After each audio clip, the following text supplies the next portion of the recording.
What's up, sports fans? My name is Lucas Weiss, host of the Weesesports Chronicles podcast.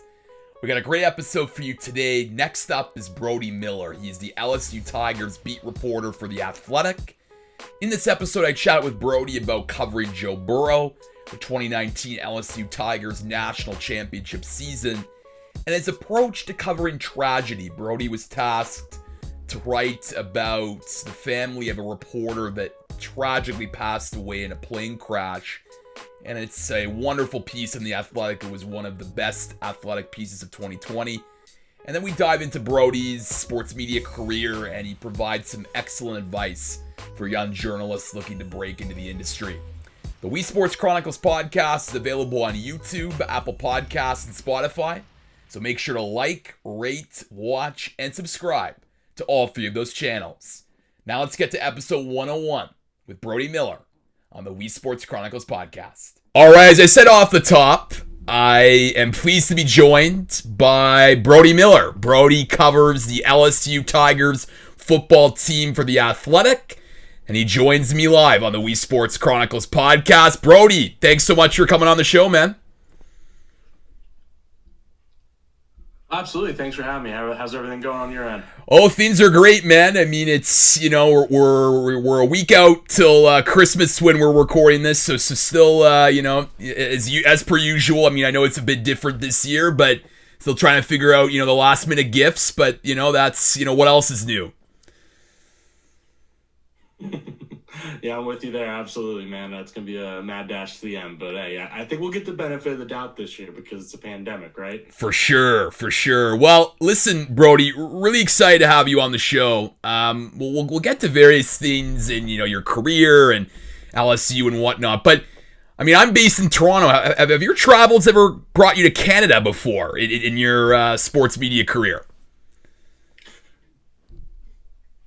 No, unfortunately it hasn't. It's honestly one of the many places I really genuinely want to go. Yeah, I've lived in like 8 states at this point and been all over the country for this, but I have not been to Canada in any way, I don't think, which is kind of crazy. But hopefully soon, man. Toronto's somewhere like that's like very, very high on my list. Yeah, and well, I mean, fingers crossed when the border reopens, but and I feel like for many Canadians, they would like to say the same thing about going to Death Valley and catching an LSU Tigers game live. So maybe we'll just start there. I mean, I know you've been covering the team for so long, so it probably doesn't feel that, surreal when you go into, Tiger Stadium. But for anyone that's never been, what is that experience like?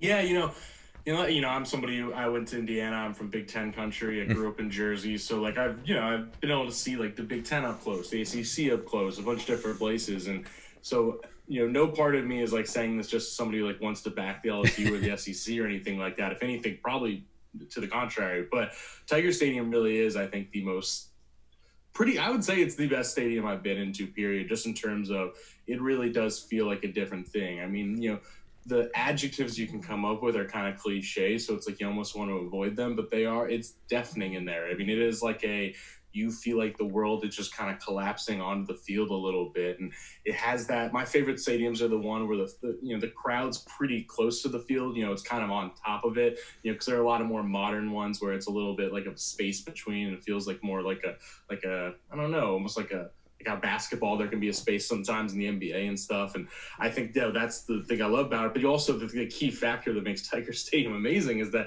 everybody's been tailgating and drinking since about 8 a.m. So they pretty much only play night games there. So it's like 12 hours of just boozing going on, and just like a fan base in an entire state that their entire like identity is built around what's going to happen on this Saturday. So it really is my favorite environment to be in. I've been lucky to cover it for the last 3 years.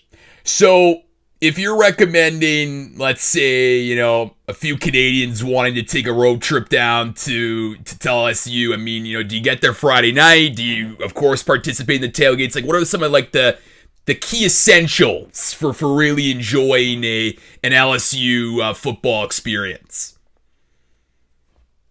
Yeah, I'd say definitely get down there at least Friday beforehand. And I mean, Louisiana is some of the best food in the entire world, to Yeah. be quite honest. I mean, it's incredible. So yeah, I'd say get down there Friday, get dinner at one of the amazing places here, and lunch down there, and spend a night out in the town. Baton Rouge is really fun, or more importantly, maybe go spend a night in New Orleans, or Yeah. go to brunch on Sunday in New Orleans. Do something like that, because I mean, I live in New Orleans now. Actually, I commuted the first 2 years I was in Baton Rouge, but yeah, so I definitely advise getting there as early as you can and really do a whole weekend down here, and then wake up Saturday morning, and let's say it's 7 o'clock game or a 6 o'clock game, be out there by 10 a.m. at the earliest, because everyone else has already been out there for earlier, and there's tailgates going on everywhere. People are cooking some food that you've just never seen in your life. They're making boudin, they're making jambalaya. I mean, if it's a cold game, they might be making some gumbo, and even the basics, but they're just making it better than anywhere else, quite frankly. And what makes an LSU tailgate so good is, one, the food, of course, but two, the fact that just kind of everyone there is pretty welcoming. Like, you could just go up to a stranger's tailgate and just and they'll try to feed you. Like, that's not the case everywhere. It really isn't. So I think that I would absolutely advise that for sure. What about on, Alabama LSU game days? I'm sure they don't accept any Alabama fans at some tailgates. I mean, yeah, no, but you'd be surprised, actually. Okay. You'd be surprised how much, if you go to an LSU tailgate, you're probably going to see one or two fans of the opposing team and stuff like that, just because that's how it goes. And, like, as much as it's like I hate you, it's also like everyone, for the most part, except for like some drunk 20-year-olds, is pretty much a human being, and generally gets that, like, we're kind of all in the same boat here. So no, it's not that like that too bad. So speaking of New Orleans, you of course had the chance to cover LSU win the national championship. It feels like a whole world lifetime ago, way back in early January of 2020. But when you look back now, I mean, and reflect on that experience, Brody. I mean, I'm sure you've been covering the team, a few years before that, and you've gotten to know a lot of the players, the coaches, and built relationships. Just maybe, like, what was that experience like for you to be able to cover this team that truly capped off a historic season? Yeah, I mean, I remember joking that winter, a few months ago, and just kind of joking like, hey, chances are I'll probably cover some other championship in my life, right? It's probably not the last championship I'll ever see, but I was kind of joking though, but regardless, I still think I might have just like peaked career-wise and story-wise last fall, because it wasn't just that it was, championship team. Like, we've seen, Bama wins championships all the time, Clemson does, but it was, for a reporter, just a Super Bowl, in the sense that it was every amazing storyline coming into one. It was the program that had kind of been in the dumps for a decade in Louisiana. It was the head coach who was pretty much the biggest coaching turnaround in history, really, that I can ever think of. A guy who was one of the all-time failures, one of the most made fun of people ever, who has this ridiculous accent to a lot of people, and has so much personality. And he's the guy winning Coach of the Year. It's the quarterback who was not a bust, but didn't win the job at Ohio State, who came and like saved this program that also offensively had been in the Stone Age for decades and ran this very archaic offense. And then this guy from Ohio comes down and builds the best offense anyone's ever seen. And everyone was just a big personality. The receivers were these charismatic guys dancing in the end zone. Even like, the best freshman in the country, Derek Stingley, he was like a football robot. Like, there was just so many personalities and stories, and the trainers were developing all this amazing technology I got to write about. And there was so much stuff that it was just kind of a Super Bowl. And yeah, I mean, like you said, you build those relationships. No, I mean, I'm not rooting for LSU or anything like that, and I'm not that close with these people. But it is cool when you're there at the ground floor of something, and you see something, quite frankly, special get built. It's just not the norm.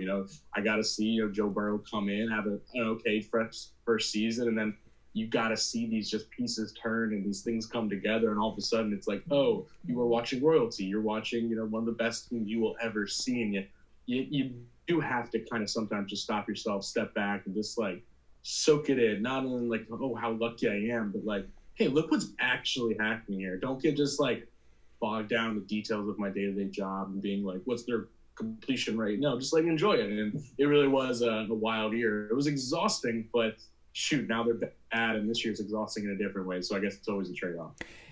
Yeah, and you mentioned how the national championship was like a Super Bowl, and I've had some writers on this podcast that have covered Super Bowls, covered big events, and I find, Brody, that it's a little bit of differing opinions. Like some obviously love the big events, live for them because obviously you get the most eyeballs on the content, and it's a big event, right? That happens every calendar year. But others say, well, there's so many people there, it could be quite chaotic, and it's completely different than, let's say, maybe an LSU game in the middle of the regular season. So I'm just curious for you as a reporter, were you like, did you enjoy that experience, and how were you able to get stories that not many people were able to get, given that, but there were all these people here? So how were you able to balance all those things?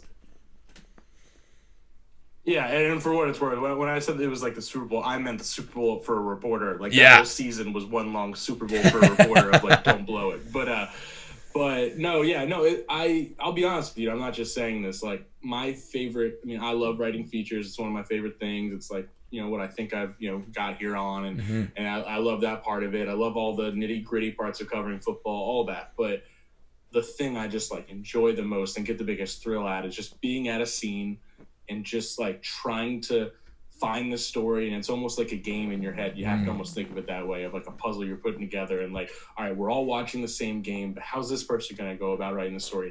What story is this person going to see out of this game? And like just seeing the different ways to kind of put these things together is the coolest part to me. And I live for deadline stories and game day stories because that's my favorite part. It's like it's just like, how can you turn around a story? Can you build a narrative in 3 hours? Those kind of things. That's heaven to me. It's crack to me. So I think covering a championship or a Super Bowl or a Final Four or whatever, those are my favorite things because of that. Because it's like every reporter in the country is there. Everyone who covers is there, and everyone's trying to write the best story. So it's fun because we're all watching the same game, like I said. So it's like, how can you make yours different? That is what I personally like live for. It's the coolest thing. And by the way, I love getting out of on a Sunday morning and waking up and reading everyone else's and being like, all right, he did that. His was better. All right, he came up with something I didn't, or maybe on this one, like, all right, I actually think I found the best angle. That's like, we cover sports, but that's our sport. And that's the, and that as well as me, but like, that's the part I live for.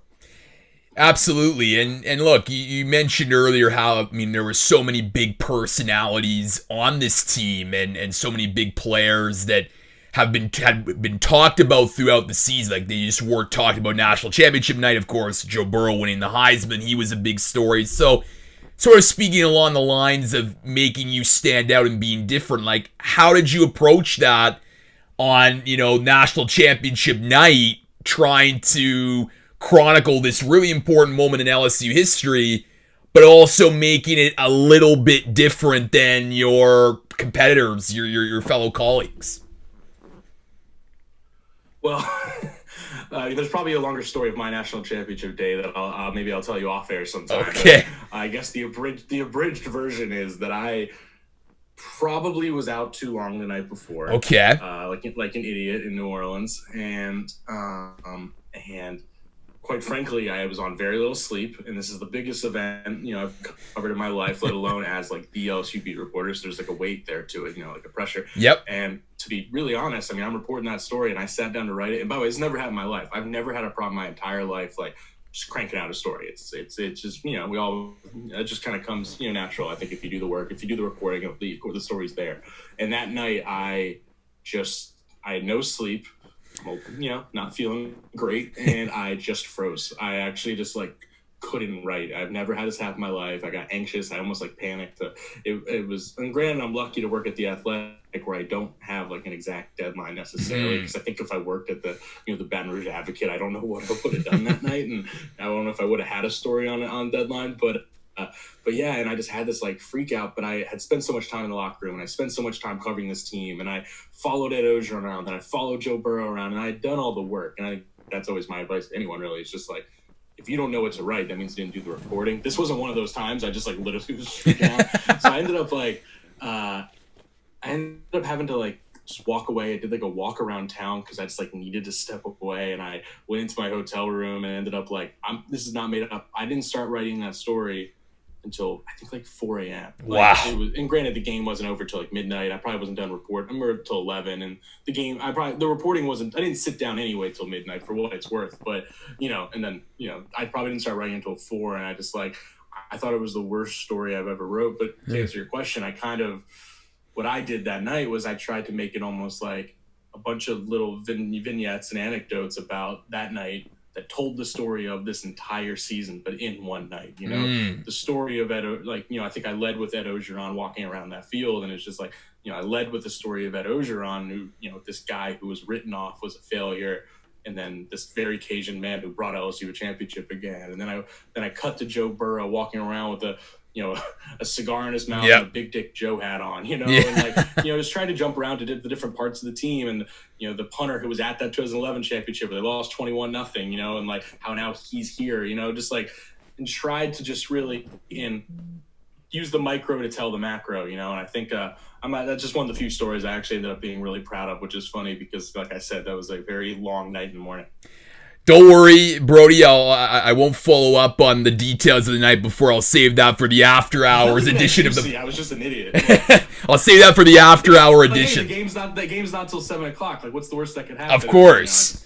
No, of course. But I think you touch on an important lesson there, because I think, look, like these moments. I mean, look, for the players, it's a huge moment, but it's also big for the writers and the journalists there, because they are big events and you want to make sure that they are really good stories. But I always think like the best stories are the ones where the reporting really shines. Like, you may have, like, there may be a better writer, there may be a better wordsmith, trying to, paint the picture of the moment. But if you can really report the hell out of a story, that really sets you apart. I think for any young journalist that's looking to get into, covering a team or covering a sport, I think having those skills are so important, because it just takes the reader to a place that, I mean, they're not there, and you're there. So I think it really provides a great picture for a historical moment.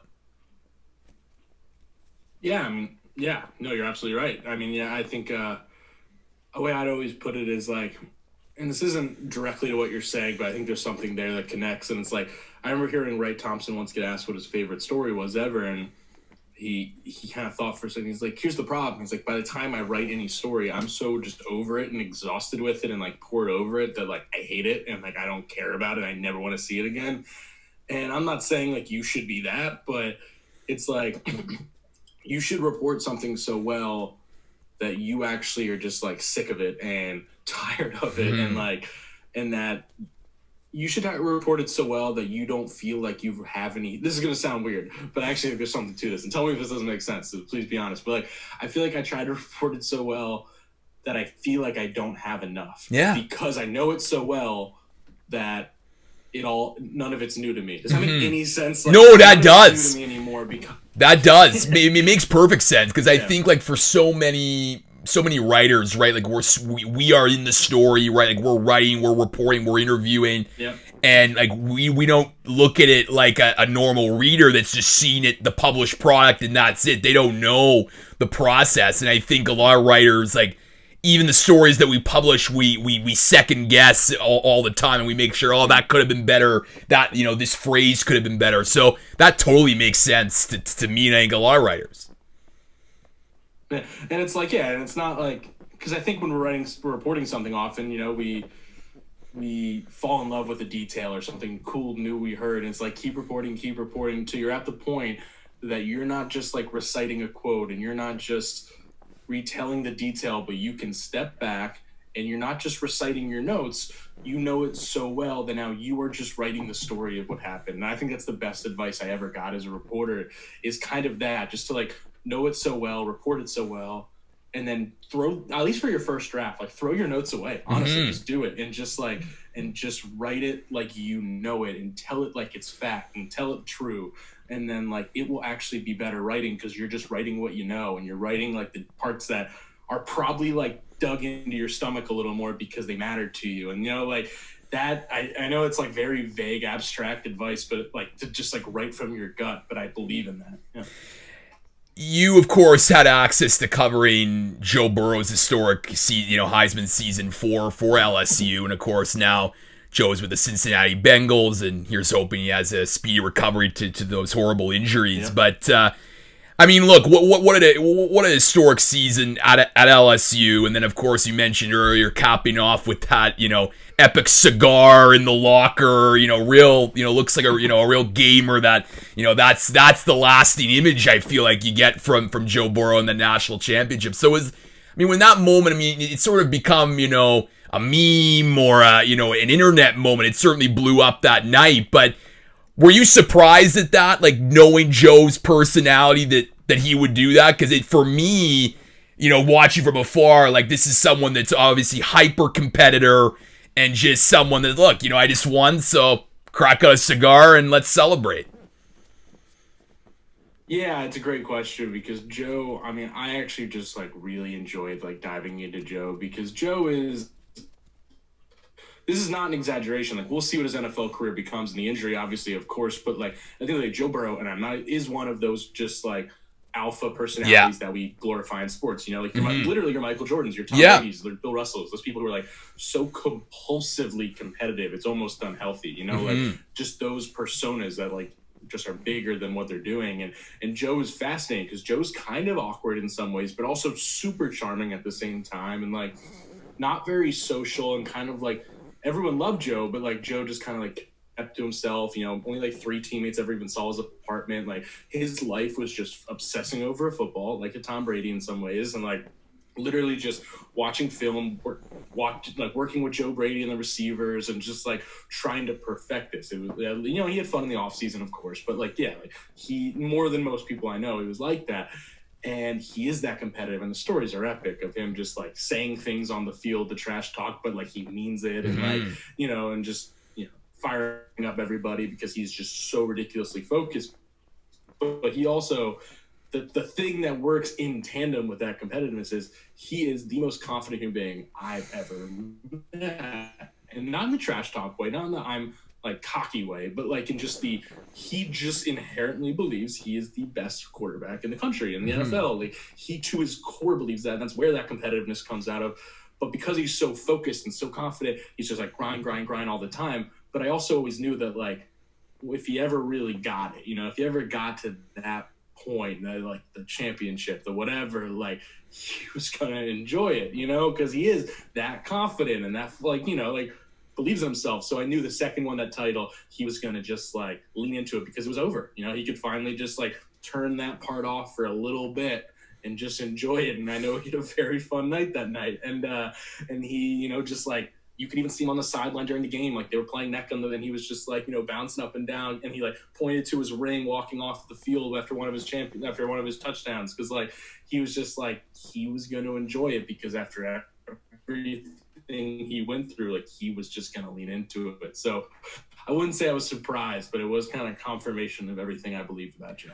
Well, it's interesting because I think that, as human beings and sports fans, I think we really relate or admire or really revel in the athletes that are those sort of ultra competitor alpha male personalities like an MJ, a Tom Brady, a Tiger Woods, right? And like there are athletes too that have done great things, but they're just they're so just overly nice. Like I look at a guy like Roger Federer in tennis, obviously one of the best tennis players of all time, but like it's so like gracious and just such a nice guy, and that's great. But I think like the best stories are the guys like a Joe Burrow that they're just so competitive, and you just want to see that. On full display, and I think for reporters, it just leads to better stories and better content. Absolutely. I think, unfortunately, it's probably not like healthy, but like a lot of the best stories are always just going to be extremes. They are. Yeah. It's it's just kind of how that works. Like, I don't want to use the word sensationalism, but there's something, to that, and like, so yeah, somebody who's just a little like crazy, but in a healthy way is always going to be the better story. And on the other hand, if like someone's just the nicest human being ever, that's also a story. Yeah. That is like, but like, yeah, it's just kind of extremes work that way. And I think we all love sports because we are probably competitive, like, because we are like, crap, I want my team to win, and like it bothers you when you don't. That's probably how all of us got in this field. It's probably how all of us watch this. So it's like, we are competitive and we love sports and we want to watch the guy win. So as storytellers, it's also like, we want to write the best story, like, so it's like as storytellers, it's like you are just driven to a guy who is just that compelling and obsessive and just like, like he is the ultimate, wow, what's the term for main character? What is the term? What's the protagonist? Protagonist. Yeah, Wow, no worries. It's been a long week, man. Yeah, no, of course. Like Joe Burrow, for example, is the ultimate protagonist, an alpha out there on his own, trying to lead his team to victory. Michael Jordan's the best one ever, and that's why we revere him more than anyone. So I think some of it really just comes down to also like those just foundations of storytelling, right? Like the protagonist trying to conquer all.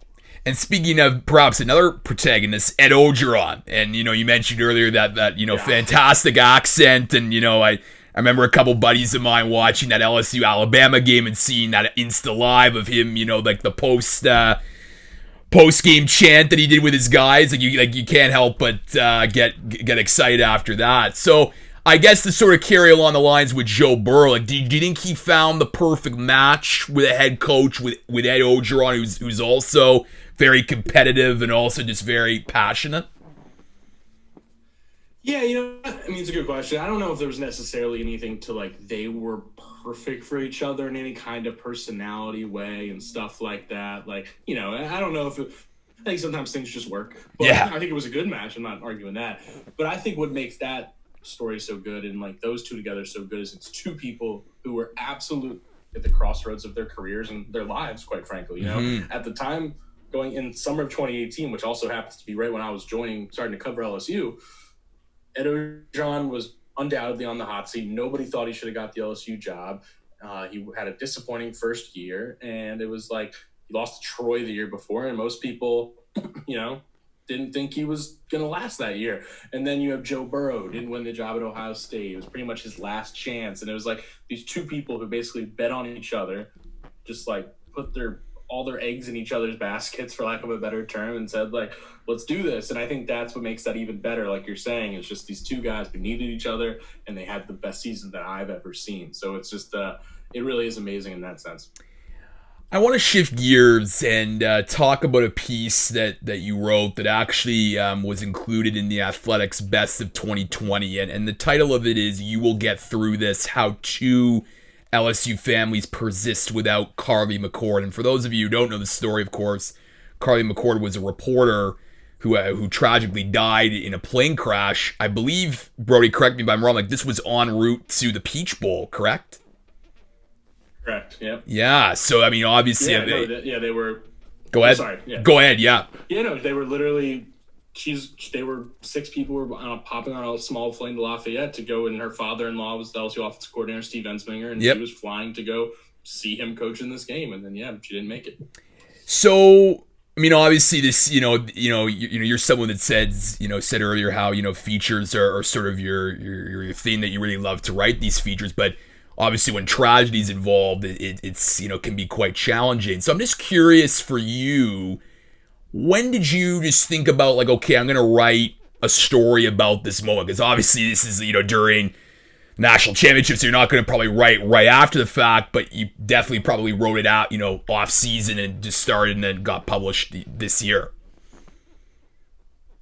Yeah, that's a story that I think, I guess a little backstory. I mean, like Steve Ensminger's Jr., obviously the widow, he was somebody who obviously I write about Steve Ensminger all the time, and I find him so interesting, but Steve doesn't talk to the media. Like, he's just not, he's an older guy, grumpy Louisiana Cajun man. He's a very good person, but just, doesn't really want to do that. And so whenever I would write a feature on him, I would usually go through Steven Ensminger Jr. because he's a really well-spoken guy, really good at kind of understanding, like emotion and what's going on more than your average interview does. And he was always so good at that. And I always talked to Steven Jr. and I became, close, for a source relationship. Like he was, I would borderline call him a friend. He's a really good dude. And I knew Carly, honestly. I mean, not super well, but she was a reporter in Louisiana. Like we covered all the same things. So, I think it was something where when that happened, I was prepared. You know what I mean? Like I had these relationships and I went into it.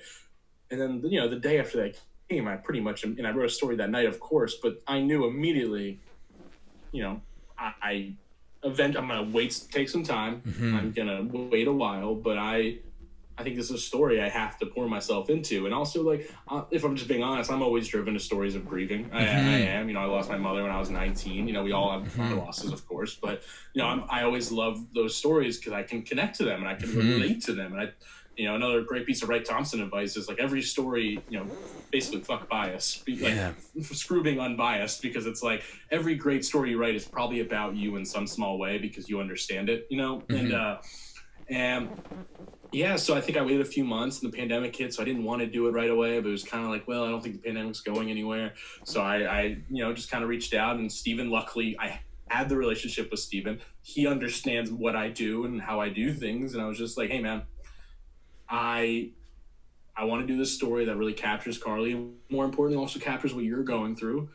And he was, and he's good with the media. He's now a coach again, so he's even better with the media. And he's just like, yeah, I understand. Let's do it. And he doesn't really like talking about it. He hadn't really talked about it much, but he understood. And he said, yeah. And then he, set me up with the McCord family and really, put a good word in for me with them. And it was one of the more rewarding reporting experiences I've ever been a part of, by far, because, socially distanced, of course. I sat in their living rooms, and we would sit there for an hour, 2 hours at a time, and just talk. And that's also great interviewing advice, is don't feel like you're interviewing them. Just feel like you're talking to them. Like, just like, oh man, like what happened? Like, what happened? And like, what, how do you feel about that? And we just talked, and it wasn't an interview. I was talking about things too, and it was back and forth. And it was just like, by the end of it, like, we're both crying at different times. Yeah. And I felt like especially with his parents, I sat at her parents' house for 2.5 hours probably. And it was just like, by the end of it, it was like, it was funny because me and his parents, we had different political views. We had a lot of different things, but we would even discuss those. And by the end of it, I'm like, I want these people in my life for a while. And so I think, that's an example of, I was so in there and so just like part of it and felt it all so deeply that like, when it came time to report, it was simultaneously really easy, but also really hard, because it was like, now I felt a weight and a pressure on it, but still it made it easy because I just like really poured my heart into it. Yeah, I mean, a lot to unpack there, and I think the point about, your experience with grief and death, is something that I think, we all go through, but I think if you have that connection, I think it probably makes it a little bit easier, I guess, to be able to write and connect with the interview subjects.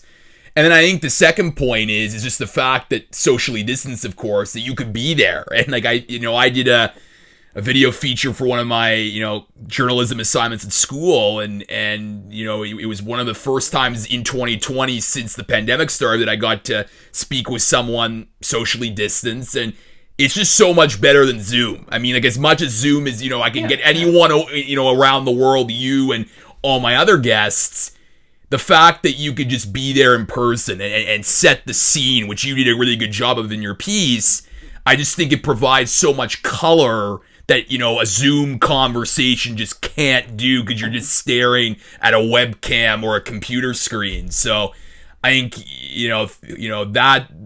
that's so important, especially when, you're talking about such a serious topic like this story.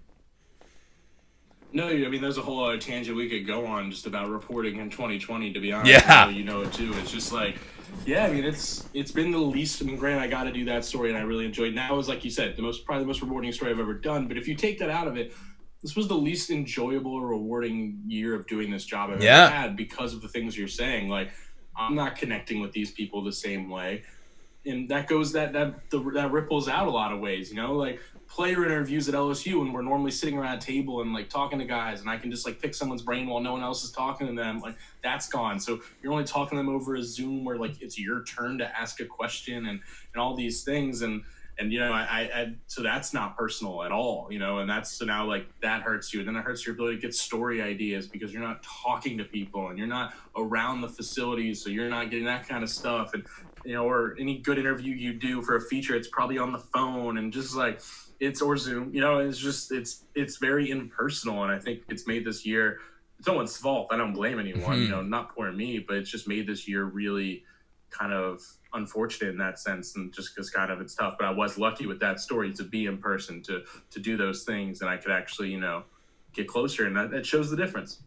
So just another question, Brody, with that story. You mentioned how you spent 2.5 hours speaking with the parents, and I'm sure many more hours talking to the various interview subjects in the story. So I guess for a young writer or a journalist writing a feature, because I mean that's a big step up from just the normal piece. How do you sort of sift through all that? Like, how do you sift through the interviews and just the moment to then figure out, okay, what am I going to include in a piece like this, where again you're trying to balance a lot of different things, right? Being eloquent, but also being respectful of this tragic situation. Yeah, I mean that's a big question. Obviously. One that probably could do like a 3-hour thing on, but yeah, I mean it's something where I think some of that, and again, I'll start with my abstract advice, which is back what I was saying about reporting, and like I think to some extent, like you just have to like your story has to come from your gut, like when in terms of like what your focus is and like what like your theme of the story is, like you just have to like feel that from your gut just a little bit, like what feeling am I feeling as I reported that? What like did I feel in my gut while I was doing all this? And like that has to kind of guide you, and that's not scientific, and you probably can't even teach that. It's just like we are and how you see things, which is important. But no, and then on top of that, I mean, there's so many incredible lessons I've learned from professors and whatnot about like, like you start with your just foundational theme, right? Like what is your foundational thing you're going for? And this one, it's of course how and you should be able to describe your theme in a sentence, and if you can't, you don't know it. And like how do you move on when your entire life gets rattled? I mean, it's that simple, really. And you start there, and then you just work your way outward, from the details. You start with this one core thing, and then you just kind of just break it up and figure out like, all right, what are the little details that explain that best? And where do you go? And it's kind of, I mean, yeah, I'm rambling because it's so hard to put that together, and it takes so much time. And I think that's true of anyone, like, because you're just figuring out like, okay, how do you introduce these people, right? Yeah. How do you, no one likes writing a boring nut graph of like, here's what you need to know, but you can't, and just like, and it's like, when do I actually get to the plane crash? It's like, I don't want to lead with the plane crash because it's not about that, but it's still like you need that in there, so it's a lot of just figuring out like, how do you map out the way to get there? And for me, I have a whiteboard right here above me, my left, that I've become a huge fan of using my big whiteboard and like putting my notes and like making like a tree of how I want to get to things. But it's really like what I'm saying, it's start with your bottom foundational thing and then just work your way out and then figure out how you feel about things. This all sounds so stupid, and just kind of try to work it. Like, think of the way you watch movies, and when that big scene in the movie gets there, and like, how did they get there? And you study those things and you figure that out, and you just sift through and like, you circle the quotes you love, you circle the detail you love, you highlight that feeling you like, and just like try to get there. I don't know. That's a terrible, terrible, unhelpful answer, because I can give you any constructive response, but it's just, it's a process, and you're always figuring it out. It is, and I think, again, like what makes this piece really great as well is that like there's a lot of just scene setting, which I think a lot of really good features do a good job of. And there are quotes intermittent throughout there, but again, I think like your narrative and your writing certainly shines through. And I think another thing too, especially with a story like this, Brody, is like your interviewing skills and being able to get them in a place where they can be revealing about what they're feeling. I'm sure, you've had years of experience as a journalist, so this is, part of your job. But like, again, for any young reporter, young journalist, like the interviewing is so key, especially talking about these heavy topics, to get them to a comfortable place to talk about a real tragedy. Yeah, I think I'd start there by saying credit to the Ensminger and McCord family. Of course. Honestly, like some of that wasn't even me. It was just like, these people were so incredible, not just in how giving they were, and not just in how they've been battling this, but how they were, as an interviewer, and how they were able to understand where they were and understand how they felt. A lot of the times with this, a reporter's job is to be the one to like figure out what they don't know about themselves, and I think that's what like Wright Thompson's the greatest at, or Gary Smith's the greatest at. Yep. But like, I mean, they understood where they were at. They knew how they felt about everything, and they could articulate it. And that made my job so much easier than it should have been. But still, I mean, what I'd say is what I was saying earlier. It really is just, don't feel like you're an interviewer. Don't feel like you're like, don't let them feel like they feel like a reporter sitting there in their kitchen talking to them.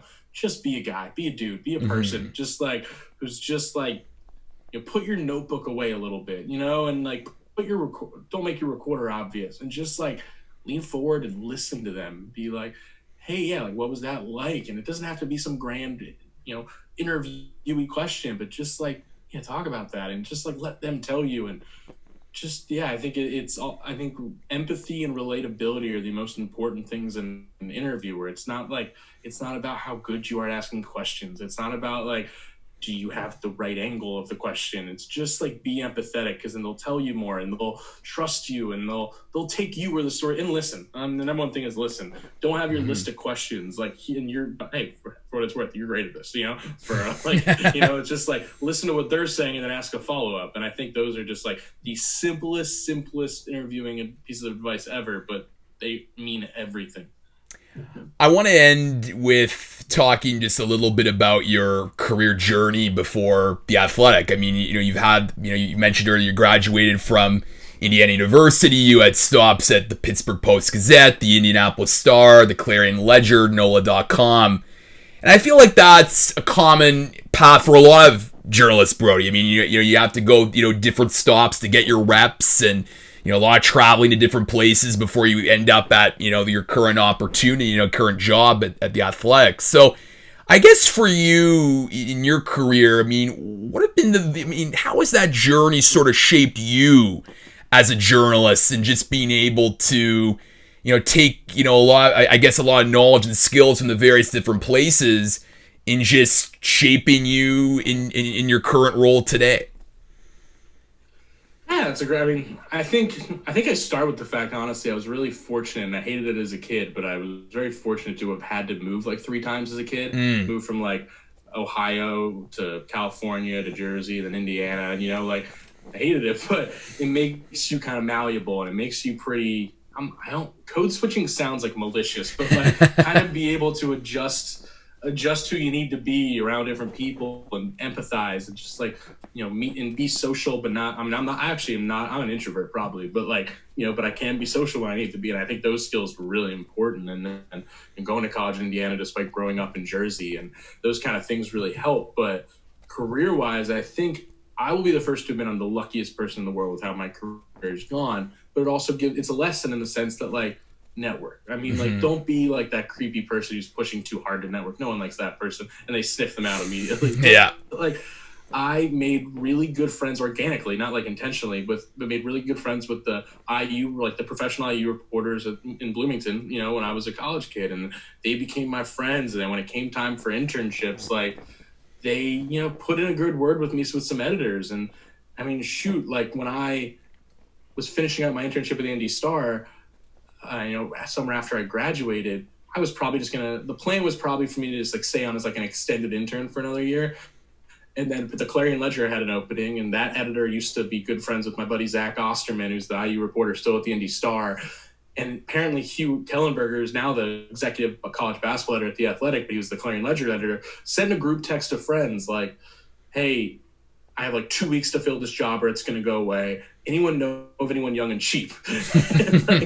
and my buddy Zach was in it and was like, hey, go for this guy. And then like it happened in the span of 48 hours. And like, if my buddy wasn't in that group chat, like would I be where I am? Like it's stuff like that. So I that's just a side lesson to your question, but like network, build relationships. And that's, yes, skill's going to get you through the door, but if you want to like get to the door, like you need those. It's unfortunate as hell, but it's true. But in terms of like lessons and things like that I've learned, I think I'm fortunate to have lived all over the country and like not go in with like these built-in ideas of how certain areas of the country are, because the South has its own thing, the Midwest has its own thing, and a lot of people are put off by all those things. New Jersey people absolutely are their own thing, so like being able to be malleable in that sense, I think was big. And also just, I came up as first you intern at these papers and you learn what it's like to really be at the bottom and like just do the grunt work or, being, when I was in Mississippi at the Clarion Ledger for about 9 months, like I was able to do a lot of features. They were great to me there, but a lot of what I'm doing is, high school reporting. That's the best skill you could ever learn. Do high school reporting. Don't think you're better than high school reporting. To anyone who's listening to the show, like, don't think you're better than that. This is the most important skills you will ever learn. It's how to learn how to be an on-the-ground reporter and turn something around fast. It's how to, like, you don't have the stats and everything in front of you, so you have to do your own work. You have to actually talk to people to get story ideas and, like, actually work connection, like build sources with coaches and players and all these things to pay off down the road, because it's not like college where there's this like obvious, like, you have your interviews on Monday and that's on Wednesday. No, you have to get in there, and those are the most number one thing is to do that. And then then I went to the New Orleans Times-Picayune and covered LSU there, and I think there I kind of learned how to be. I'm not always the best team player. I'm not like rude or anything like that, but I just kind of like, I'm not good because I'm anxious about like if I'm doing enough, and then like I'm not good at like just communicating. I'm a terrible team player. It's just the truth of it. Everyone would tell you that. But so like I think I had to learn how to be on a team there and have a co-beat reporter and like work together on things. And I think those are examples. So there's so many people who come out of college and they're just like want this dream job right away or this perfect job, and it's like, one, you're not ready. Yeah. Two, that's like, that should be the thing you're pushing for. And like, you're not going to enjoy the road if you're like only thinking about that. Like, enjoy the road, honestly. And like, also like you need to build your skills at the other places, and not in the cliche, like you got to put in your time, but just like, you will get better there. I mean, my number one advice to anyone when it comes to internships is like, even if they offer it, don't take the big dog internship just because it's a cooler name. Take the one, it might be the better opportunity, but take the one that's going to give you places to do things, to actually like go out and report and like do stories and actually like learn. Because like an ESPN or an SI internship, if we're being honest, like I have a lot of friends who've done that. I said no because I've been told like you are basically just, I'm exaggerating, but like a coffee runner, you're just doing aggregations and you're just like posting stuff online. That's how they normally are. But I chose the Pittsburgh Post-Gazette and the Indy Star instead because like I got to do stuff and then I got better. So don't take the cooler sounder one. And so my long answer to that, and I apologize, is just like, think about the job you want in 20 years and making sure you're good enough to get there, and I think that's the number one lesson I've learned in my way. Lots of great advice there. I love the long candid answers. It's great. Last question for you, Brody, and I usually do this with all my guests at the end, is do you have a memorable story when a player or coach chewed you out on the job? I love that. Yeah, I mean, Coach O's chewed me out a few times, but those are just kind of like, whatever things. They're not really like personal or anything. The one that I always love to tell, I don't know how familiar you are with Tom Crean, the old IU basketball coach. Yep. He was at Georgia, was at Marquette. And so I'm a student reporter at the time, and I'll try to tell this quickly, but the week before, I didn't travel to this game, but they were at Wisconsin. And remember Nigel Hayes, and he was awesome. And Nigel Hayes just like went off on IU, and IU had this strength coach named Lionel Anderson, who, like, how strength coaches are a lot of the times. They're there sometimes to be like the hype man, the rowdy guy, especially in football, but in basketball too. And that was kind of his thing. But then like he started jawing back and forth with Nigel Hayes in the middle of the game, and they're like talking trash to each other, and it was like noticeable. It was embarrassing. It was like a scene. And then Nigel Hayes, that like motivated Nigel Hayes, and then he dominated, and he even said in his post-game interview, like, this guy was talking so much, blah, blah, blah. So I wasn't there, but then the next game, I'm like, all right, I was the columnist, I think, for the student paper at the time. And I'm like, all right, I'm going to do a story just about like Lionel Anderson and what's going on there. And I watched him the whole game, and he's noticeably, much quieter. Doesn't really do anything the whole game. So at post-game, I asked Tom Crean, and I'm like, hey, Tom, like, I basically asked, he seemed quieter, blah, blah, blah. Like, were there any conversations had about what he should be doing on the bench after the Wisconsin game? And I can't do this justice because it was so visceral, but it was like, he basically was just like, he let out like a, like it was bizarre. and he was just like, it was the weirdest sound. I was like, ah, and then like, and he was just like exasperated, and he was just kind of like, you know what I'll do? I'm gonna sit at the end of the bench, and I'm just gonna watch my bench the whole game from now on. Will that make you happier if I just watch the bench, make sure no one's doing anything? I don't watch the game, don't coach the game. I'm just gonna stay on the end of the bench and watch the game. He thought he was like, I think probably this has been a thing for him all week. You know what I mean? It was probably like just a straw that broke the camel's back moment, and he was just going to do that to whoever asked that. But like he probably thought he was like getting at me, but I'm sitting there like trying not to laugh because he's kind of like, for being honest, like making a fool of himself. And I actually have a lot of respect for Tom Green. He's a good person. He's a good person. But yeah, that was a bizarre moment. But I was also like a student, and I love that story mainly because like, I talk about networking and like coming up and like those little just like things of morale you need sometimes. But like, I remember after that happened, like the whole media corps, all those veterans kind of went up to me. He's like, hey, good job for asking that. Like, way to hang in there. And you're 20 years old. Like you need to hear that sometimes. So that's one of my favorites. Cause yeah, Tom Green was a little combative with the media sometimes because he's not the most secure person. That's a great story to wrap this up. Brody Miller, he is a LSU Tigers writer for The Athletic College Football. Make sure to check out his content there. Brody, it was an absolute pleasure, and thanks so much for coming on the Weesports Chronicles podcast. It was a lot of fun. Thanks for having me, man. Good luck with everything. Take care.